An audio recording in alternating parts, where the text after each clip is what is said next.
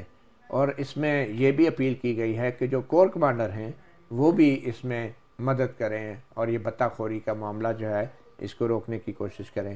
تو یہ کیا عجیب سی بات لگ رہی ہے کہ P T I Khyber Pakhtunkhwa میں یہ بھتہ خوری روکنا، یہ تو پولیس کا کام ہے نا پھر۔ دیکھیں، اس سے پہلے خود خیبر پختونخوا کے کئی وزراء یہ تسلیم کر چکے ہیں کہ جی ان کو بھی بھتے کی دھمکیاں اور پرچیاں جو ہے وہ ملی ہیں۔ مجھے نہیں پتا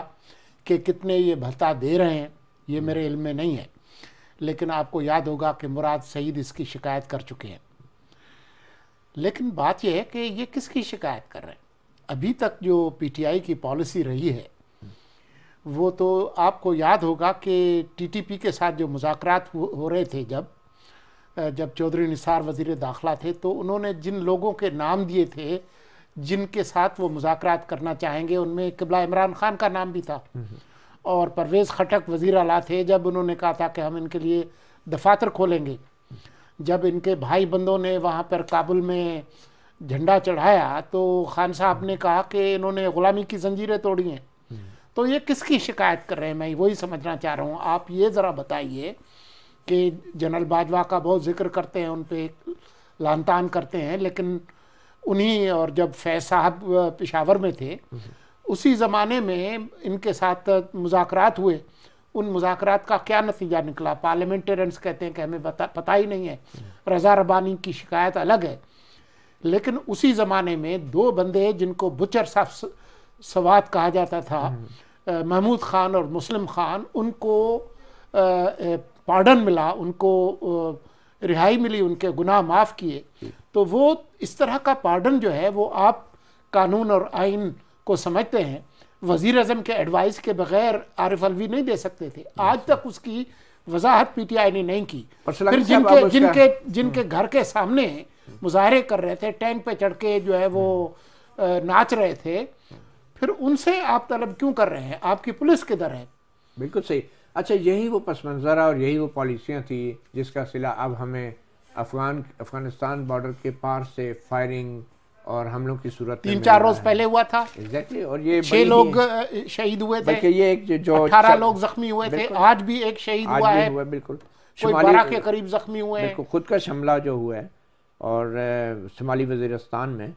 یہ 9 سیکیورٹی اہلکاروں میں 14 زخمی ہوئے ہیں، اور 3 شہری جو ہیں وہ جاں بحق ہوئے ہیں۔ اب یہ اس طرح کی پالیسی کا کون ذمہ دار ہے؟ اور ہم